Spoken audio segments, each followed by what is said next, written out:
I went from a classroom looking like this to looking like this. Now, you're probably expecting some crazy classroom makeover. Hey, that's not what I do. That's not what this channel is about. What this video is going to be about is how to set up your classroom effectively. It's going to be about lesson planning and the things you need to put in place to make sure your classroom is successful as possible. Now, to be 100% honest with you, I never really liked group work. And even as a student, I never liked group work. It always seems like I was the one student doing the work and no one else was. And it just didn't rub me the right way. But I know that's the trend of school, and it's been for a while now. And so I thought, let's give it a shot. Let's give it a shot. Here, kids are doing good. Let's see what we can make of it. So what I thought I'd do is I thought I'd take you along with me on this journey of transforming my classroom from rows to groups. So let's embark on a new journey together. I'm an honest believer that an ounce of prevention is worth a pound of cure. With that, there's a lot of thought that goes into this. A lot of thought and how the classroom's set up. A lot of thought where students sit, the lessons, why the students are learning certain things. All of that is so important because the more you can put in the front, the more you could plan things out, and the better results you're going to have. The less trouble down the road. Now, nothing's going to be perfect. Nothing's going to be perfect, but that's what teaching is all about. It's getting better every time. Not perfection, but progression. So with that said, I want you to come along with me in this journey, and let's go ahead and see where it all started. The survey. So the first thing I wanted to find out is before I change my entire classroom and my lessons and the way it's set up and just how I do everything, because I've been doing this a long time and I have a certain way of doing things and it is locked in, right? But before I change all that up, I wanted to find out, does group work even something that kids want to do? And so I put out a survey, and it's right here. And the survey goes like, and I said this to all my kids, my students, and it goes, would you want to be in groups, doing group work, but keep in mind that I get to choose the groups and that there are going to be some presentations. That's how we're going to grade everything. And so I put this out there. I was expecting almost all, maybe 90% of the kids to say, yes, that's something I want to do, because kids want to sit next to their friends, right? And so I thought that's the results I'd get. 90% are going to say yes, maybe 10% said no. And when I got the results back, I was shocked. And here are the results right here. 73% of the kids said no. 73! I couldn't believe it. And then only 26 said yes. And that was totally opposite of what I expected to happen. I mean, why wouldn't kids want to be with their friends in their groups? And so I decided to take this data and share this with a behavior expert, a student behavior expert, my daughter. She's 16. Who knows kids better than a 16-year-old teenage girl? And I said, why did I get these results? It threw me off. And she goes, well, the reason why, Dad, is because of this part right here, the presentation. She goes, I would not have said yes because I don't want to give presentations.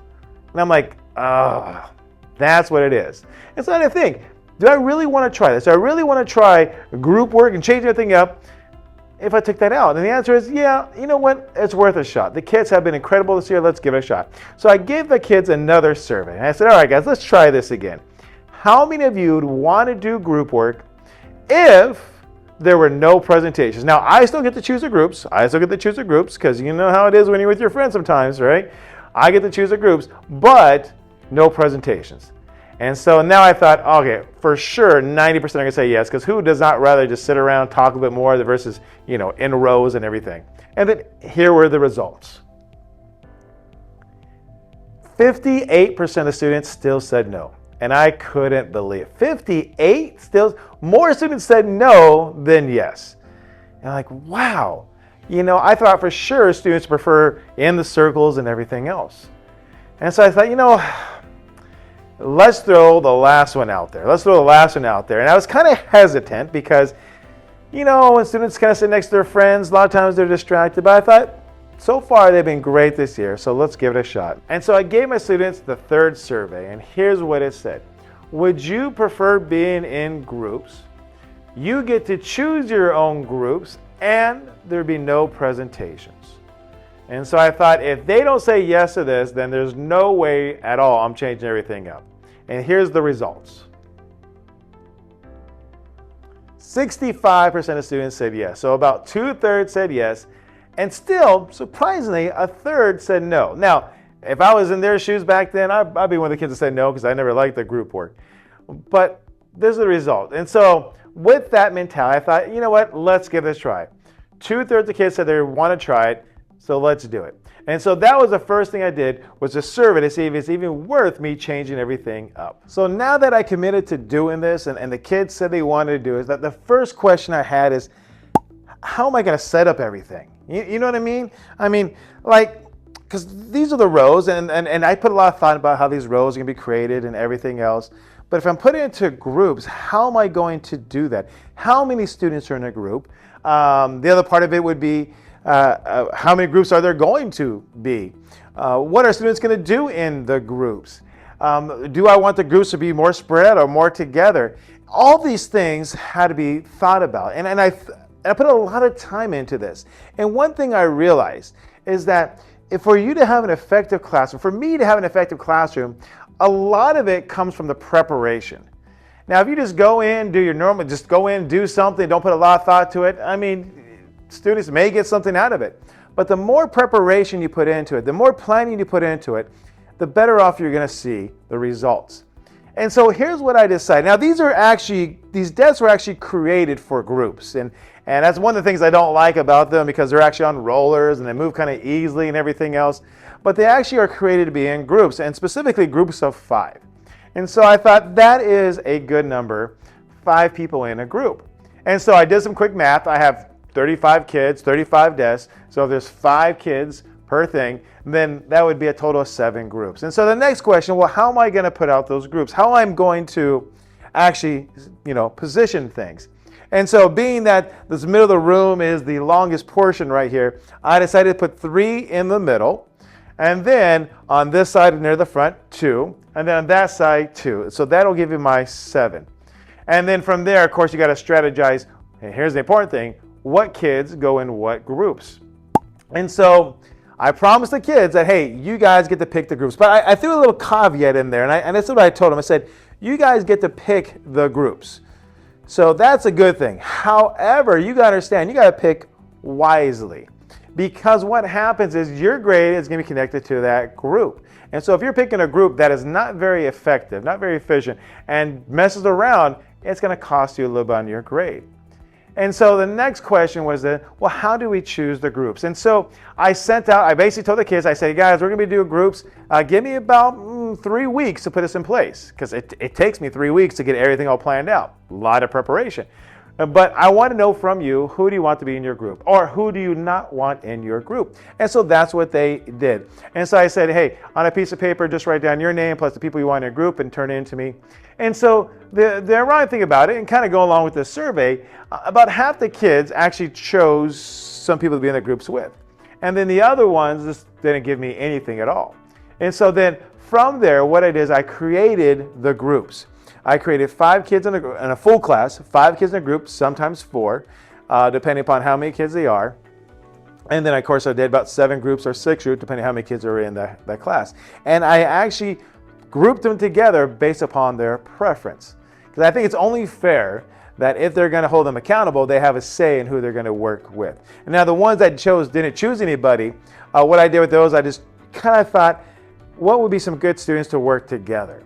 For example, I didn't want to put a great student, a student that's always working, never a problem, with a student that's always a problem, never working, because that's not fair to them. So I kind of grouped them. I'm not even going to call it ability. I kind of grouped them based upon their effort and behavior. That's a better way of doing it, at least in my opinion. And so then I grouped the other ones that way.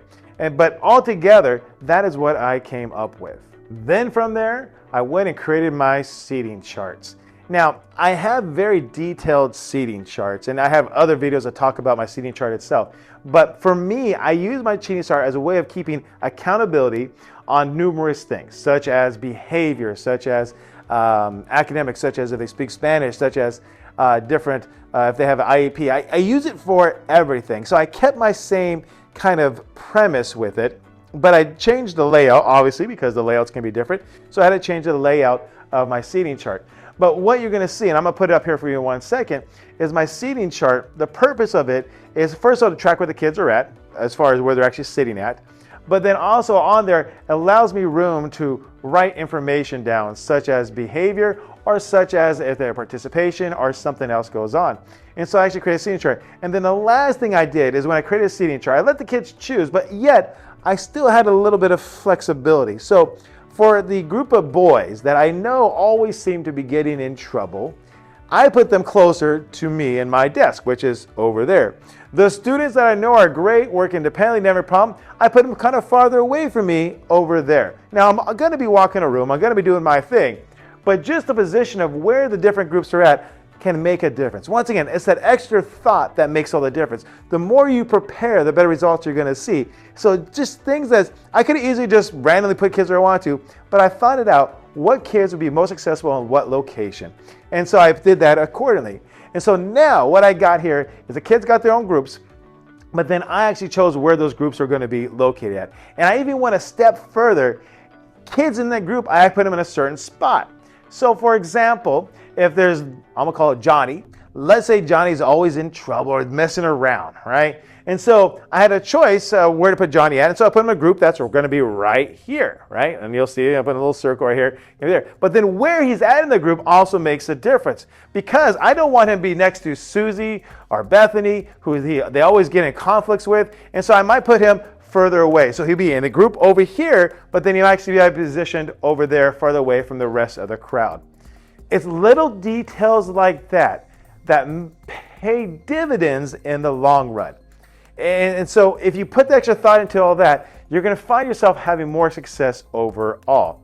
And so now that I know exactly the groups, how many groups they're going to be, and I know exactly where they're going to be located, and I know where the students are going to be located in their groups, the next question is this: well, what do I even want kids to get out of this? Why am I even changing things up? What do I want kids to learn in this class, as well as what do I want kids to get out of this group? And that was the next thing I had to think about. At the beginning of the school year, I always tell my students the same thing. And I tell them the story that goes like this, that when I first started teaching, my goal was to get students to memorize as much information as possible. That was my goal. The first couple of years, that was it. But the more I started teaching, the more I realized that is a stupid goal to have. In fact, especially today with all the technology, AI, Google, you name it, what's the point? You know, what's the point of memorizing a specific date when they can look it up and get the answer in a matter of seconds? And so I thought, well, then what is my goal? And I kind of had like a midlife teaching crisis. What is my purpose as a teacher? And so what I came up with was this. My goal as a teacher is to get students to think, to question, to ask the question to themselves, do they really believe what they say they believe? And so I said, we're going to learn about history. For sure, we're going to learn about history. But beyond that, I really want you to start questioning things.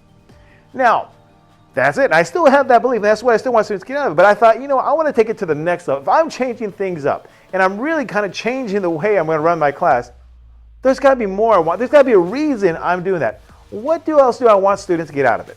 So now I still got the fundamental things I want students to learn in history class. And I got it right up here. And I've voiced it to students all throughout the school year. But let me show it to you just in case here. I want students to understand the story of America, how we went from the 13 colonies to all the way across America to the Pacific Ocean. I want students to know that story.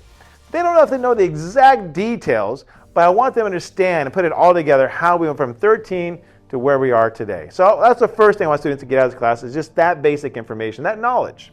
The next thing I want them to know is how that slavery was part of America from the very beginning.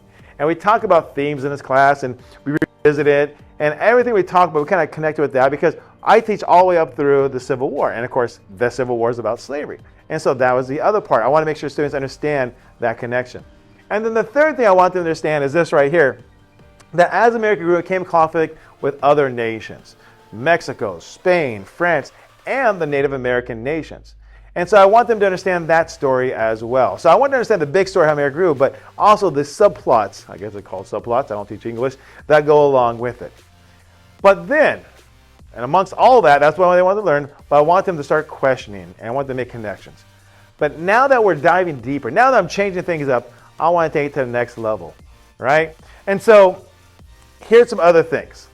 And I kind of have this, but I never voice it directly to the students. But I'm going to make sure I include it in this when I voice to my students what I want them to get out of the class. I want them to understand the cause and effects of events in American history. It kind of goes along with that story. How did one thing lead to the next thing to lead to the next thing? So I've never been really, I mention it and I make connections, but never been that explicit. But I want to make sure students have that down as well. And the other part is, I want them to see the connection, how past events can be connected to current events, and how they can use that to make predictions. And so I'll do that once in a while in my class. I'll tie in something current with what's happened in the past, and we'll talk about it a little bit. But I want to kind of go more of my way to actually make sure this is something students really comprehend.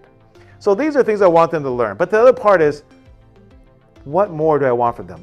What else do I want them to get out of class? And here's what I came up with. Now, just so you know, and I find this interesting, is as teachers, we're here doing our job, for the time frame beginning to end.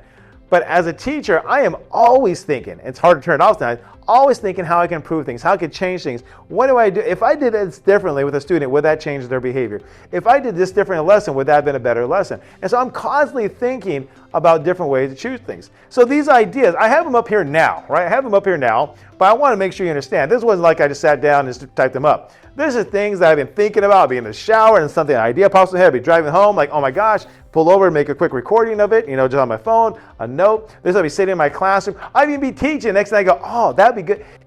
So all this comes out of a little bit of time. And I really purposely sit down and just reflect about everything going on.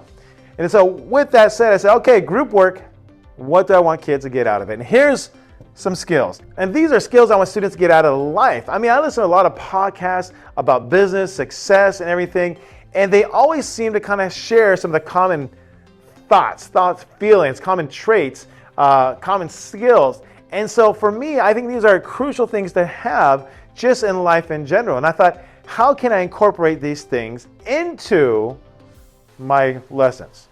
And so here are some things I want students to get out of the class and out of the groups they're in. I want them to develop grit, be able to stick with something.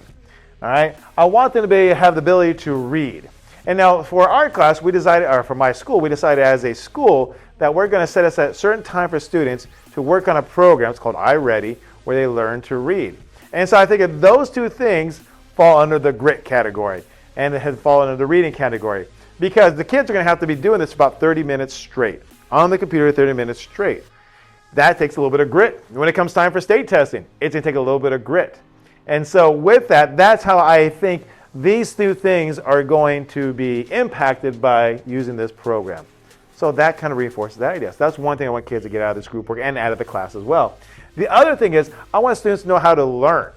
I want students to understand how the whole learning process works, different levels of knowledge, and to kind of, better yet than that, it kind of goes along with the scientific method as how to actually see if they actually are learning. And so what I'm going to do is this. I'm going to have students work together in groups, but their grades are going to be connected. And so I'm going to give students time, first of all, to get the information themselves, a little bit of reading of the book, and then from there, they're going to share with their group, they're going to talk with their group, and then I'm going to hold the group accountable by doing a test. And I'm going to tell them that their score is going to be the average between how they did and the lowest person in the thing. So the idea is that they're working together to help everybody get better. And so that's what the idea. But part of that scientific method is like, what worked? So, hey, Johnny didn't do too good. Well, what can Johnny? Let's help Johnny this time do this. Or I need help with doing this. And so trying different things to finally get that little, the synergy, I guess you would call it, of everything working properly. And so how to learn, how we learn, everything else. Different levels, what I want to do with information, and scientific method. And then, man, if I could get to this point right here where they're able to identify patterns, I think that's crucial in life. One of the things I love doing besides teaching is I love stocks. I'm always looking at charts. I love patterns. I love planning things. And I think it's crucial that you're able, because if you identify patterns in the world, you can strategize better to go through the world, right? And what I'm hoping is that students can identify different patterns going on in the world, and from there they can make predictions about how things might play out. So that's another thing I'm looking for them to have. And then let's continue. Now this one I'm not sure exactly how I'm going to implement it, but I believe present and gratitude is crucial in life. I'm not quite sure I'm going to tie that into my class yet, but that's hopefully one thing kids will get out of it. Good habits, man, that goes back to everything else. That goes back to the whole class itself. Being respectful, responsible, safe. It goes back to coming and doing your work. It comes into treating people properly. It comes into study. All those things are good habits. So I'm hoping they can implement some good habits. Backward planning. that if students, when we come to a project, I'm gonna make sure they understand that if they wanna finish the project by this time, they have to plan accordingly what they're gonna do. And so that planning comes into it, backward planning. Budget, I'm not sure about money-wise, I'm not sure if I'm gonna incorporate it into a lesson yet, but at least budget with their time for now, I will take that. Self-discipline, once again, they're gonna be in groups, they have a lot more freedom, so they're gonna have to learn how that self-discipline part of it. And then tools, different tools I'm thinking about. I'm into this AI stuff. Now I'm not sure I'm incorporating into the class just yet, but any tools like that I think would be crucial. So now that we got the big picture, now that we got the idea how the classroom's gonna be all set up, right, and everything else, and we got the idea of what I want kids to get out of this class, big picture wise, and kind of where kids are going to be at, that sounds great and wonderful. But what's missing are the details. What's missing are what roles do I want kids to take on in the group. What's missing is what are the lessons going to look like. What's missing is how is the actual every day-to-day experience going to be in this class. So it's great to have the big picture, and I believe you got to start there, and that's where I start at, the big picture of how everything is. But now, this is where the rubber meets the road. This is where you really got to fine-tune things. To accomplish these things, I really had to put a lot of thought in how do I want every single moment in my class to be. And so with that said, that's going to be our next video, so keep an eye out for that, part 2.